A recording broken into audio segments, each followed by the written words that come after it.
YCP హయాంలో నిర్లక్ష్యానికి గురైన రహదారుల నిర్మాణం అభివృద్ధి పనులకు కూటమి ప్రభుత్వం అధిక ప్రాధాన్యత ఇస్తోందని కొత్తపేట శాసనసభ్యులు బండారు సత్యానందరావు వ్యాఖ్యానించారు. కొత్తపేట నుంచి వాడపాలెం వరకు 3 కోట్ల రూపాయలతో త్వరలో నిర్మాణం చేపట్టనున్న ఎమ్మెల్యే బండారు సత్యానందరావు జిల్లా Panchayati Raj engineering officer P Ramakrishna Reddy, Panchayati Raj divisional officer A V సూర్యనారాయణలతో కలిసి పరిశీలించారు. మహాత్మా గాంధీ జాతీయ గ్రామీణ ఉపాధి హామీ పథకం నిధులతో నిర్మించనున్న ఈ రహదారికి ఇటీవలే నిధులు మంజూరయ్యాయి.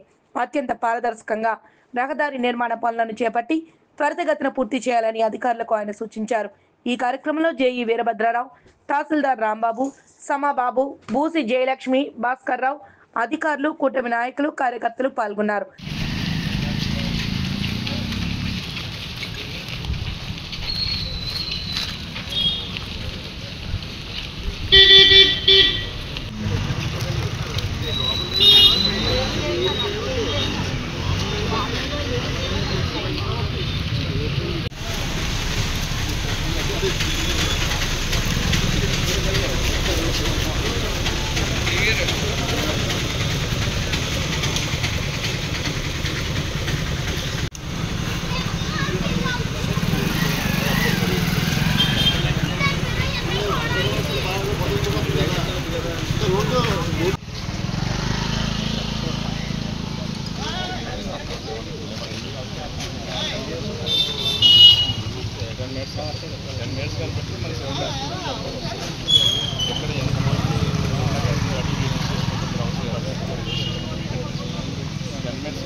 Nah,